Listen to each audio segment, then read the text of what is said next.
Hello to you all. It's so good to see you again. We are starting a new adventure today.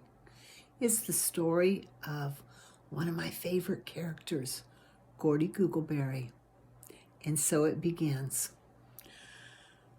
Gordy came through the door to his house and came on in and he smelled the most delicious smells in the air. Mom, I'm home. I'm home. He had just got through his semester at the university where he had just done a lot of exams and he was kind of tired but really excited he had some time off. He went through to the kitchen and he walked in and he saw his mom bustling around the kitchen. She was a short little woman. She was Italian descent. She had dark hair and dark eyes, and she just went from here to there. She went to the oven, peeked in, she went to the fridge, and she turned around to her, "Oh, Gordy, you're home. It's so good to see you." He said, "Hi, Mom." She said, "How did all the exams go?" And he said, "Well, I think I did pretty good, but I sure am glad to be done." And she said, "I am so proud of you." And he said, "Mom, it smells so good in here. What are you doing?" She said, "I'm making your most favorite stuff." He went, "Pizza!" And she said, "Yeah." And so he went over and he grabbed his mom and he twirled her around and round and around and just gave her a big old hug. And he goes, "You're the best mom in the whole world." And she looked up at him and she said, "And you're the best hugger there is in the whole world." And then they heard the door slam and they looked up and a little kid came through. His little brother was 4 years old and he had on a mask and he had on his cape and he was flying through. Zoom, zoom. "I'm a superhero. Here I go." And he went in one door and came out the other, went out and up the steps. And Mrs. Googleberry said, "Gideon, Thomas, Googleberry, come back here. It's time to eat dinner."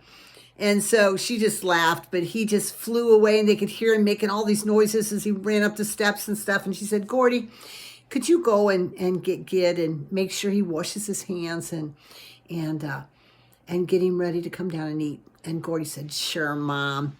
And as he walked out the door and he kind of walked up the steps and he could hear his little brother upstairs, he remembered how when his mom told him that she was going to have another baby, he wasn't even sure that he would even like him because he had never been around babies before and just wasn't sure if he liked babies. Maybe he'd like him when he was older. But when he went to the hospital and his dad put little Gid inside his arms, he felt love like he just didn't even think it was possible. And he knew that he would love Gideon and take care of him as much as he could all the days of his life. He goes, Gid, what are you doing?" And he heard all this noise and he went into Gideon's bedroom and Gid was jumping up and down on the bed and his mask on and his little curls flying up and down and up and down. And Gordy goes, "Now, Gid, we got to get you off that bed because if Mom sees, she's going to really be mad." And little Gideon just giggled and giggled. And so he says, "We got to wash your hands. We're going to have pizza for supper." Woo! Gideon, so he pulled off his mask and threw it on the bed and they got his cape off and he took him into the bathroom and he goes, "Now we got to scrub your hands really good." So they made some soapy water and Gid got soap all over his hands, all of his arms and everything. And Gordy washed his hands too. And then he was just getting water everywhere. And Gordy goes, "Come on, Gideon." And he goes, "Let's fly." And he was trying to wipe his arms off and wipe his hands off with a towel. Let's fly, brother." And so he took off down the steps towards the kitchen. And Gordy hung up the towel and wiped up the mess. And he's headed down going, making noises, his zooming noises too, like he was an airplane. And Gideon nearly knocked his sister Gigi on the steps, nearly knocked her down. And Gordy goes, "Watch out, Gigi." And so she stood there and she patted her brother as he went by. And Gordy went on. She said, Gordy said, "Gigi, we headed for pizza time." And she said, "Yeah, let's head on down, Gordy." And Gigi was his little sister Greta. And she was just a couple years younger than Gordy. And she was just kind of, the reason they called her Gigi was because when Gordy was little, all he could say was Gigi, and he couldn't say Greta. And even though Greta introduced herself as Greta, they all called her Gigi. And so she goes, let's go. And so she went to the kitchen and she goes, Mom, what can I do to help? And she went over and she said, let me get a piece of pizza and cut it up for Gid. And so she brought it over and cut it up on his plate and put it down on there and started cutting it. And his mom said, thank you so much. And so all of a sudden I heard the front door open and it was like, oh, Dad's home. Gid said, Dad's home. And Gordy looked up and his dad, Gordon Googleberry, came through the door and he walked over. First thing he did was he walked over and he grabbed Gordy's mom and he just gave her a big hug and a kiss. And Gordy that just warmed Gordy's heart because this is what he could remember from the time he was little, that his mom and dad loved each other and they always loved each other. And so they just talked for a minute and everybody said, hi, Dad, how you doing? And then Mom goes, okay, phone's out. And so Gigi goes, I don't want to do this. But they all walked out and they all put their phones in a basket outside the door of the kitchen there. And Gigi goes, what if somebody needs me? And her mom said, they can wait till after we eat dinner. This is the only time of the day that we get to be together. So we won't be interrupted by phones. And so they all sat down at the table. And Mom goes, who would like to pray? And Gid goes, me, me, me, me. So they all grabbed hands and he goes, God bless the airplanes. And God bless the puppies. And God bless everything around us. Amen. And then he started grabbing his food. They were like, yeah. And so Gordy ate and ate and ate and ate because he loved his mom's pizza. She made this beautiful, delicious, wonderful, every kind of goodness. And so they were eating. And while he was eating, he heard his phone go off. And it sounded like the ringtones of his friend, Agent Taylor. But he just let it go because they didn't answer phones while they ate their food. They just decided to have dinner together. So they talked about their day and he talked about his exams and everything. And then when they were all through, he and Gigi got up and started cleaning off the table because every night they gave their mom some time to herself. And so they cleaned off the table and did the dishes. So he said to Gigi as he was going, he goes, what do you want to do? Do you want to stack or do you want to wash? And she went over to the dishwasher and opened it up. So Gordy made some soapy water and he started washing the dishes. And then he'd hand them to Gigi. And then Gigi had put them in the dishwasher so that it all get done for Mom. And, they never griped about this because their mom worked so hard for them.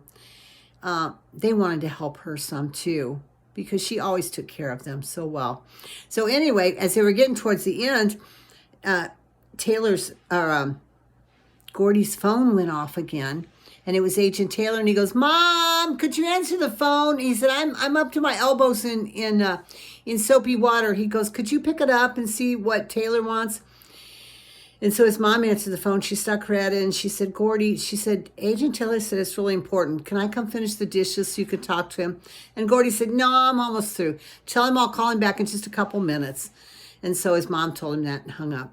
And so anyway, Gordy and Gigi finished up. And then Gordy dried his hands off real good. And he went to the phone and he called Taylor. And it immediately went to voicemail. And so Gordy left a message and said, I'm home now, Taylor. Please call me and let me know what's going on. Because when he looked at his phone, there was a message. There was 2 phone calls that he missed from Agent Taylor. And also there was a message that said, text me. He said, call me right away. This is very, very important. Something important has happened. I need to talk to you right now. So anyway, Gordy waited and waited, and Agent Taylor didn't call him back. And so he thought, well, I'll call his home phone because he maybe still be at home. So he called the home phone. It went to voicemail. He called his office phone. It went to voicemail. And he was thinking, well, what is going on? Then he remembered Taylor had said that he was going to go visit his mom. And so maybe he was on the road somewhere and just didn't have cell reception. So he waited for a while, and he waited and he waited, and he wasn't calling back. And so Gordy started getting worried. They worked for the ICA, and that was the International Counterintelligence Alliance, of which his dad was one of the top people in the business. And what they did was they went and they stopped terrorism, and they stopped things from happening from people who were trying to disrupt the world and take over the world. And so Gordy knew that the business that they did was dangerous. He had met Agent Taylor when his dad was an agent, and Agent Taylor was apprenticing under him, and Gordy was just a little boy. So when it came time that Gordy was interested in doing this himself, they put him with Agent Taylor because they had such a good rapport. And so sometimes they just went and did things together, undercover stuff and things like that. So Gordy was thinking about that, and he was just kind of pacing up and down like, man, where is Taylor? He knew that sometimes their business was very dangerous. And there were people out there that did not like them and wanted them gone. So anyway, Gordy went on, and he just, he watched some TV and stuff, and he kept thinking, well, maybe Taylor's just on the road, So it got time for bedtime, and he called all the phones again, still nothing. And so he was getting ready for bed, and he thought, well, if I don't hear from Taylor by morning, then I'm going to tell my dad, and he can check through the ICA and see if something is going on that I don't know about. So before he went to bed, he just said, God, could you please take care of Agent Taylor for me? I don't know what's going on, but I'm going to trust you to take care of him. And then he laid down, and he went to sleep. Now, boys and girls, what do you think is going on? Do you think Agent Taylor is okay? Do you think he's gotten in trouble somewhere? Do you think maybe he's just driving to his mom's and everything's okay? Wow, we just don't know. So to find out, you need to come back next week for the continuing story of Gordy Googleberry.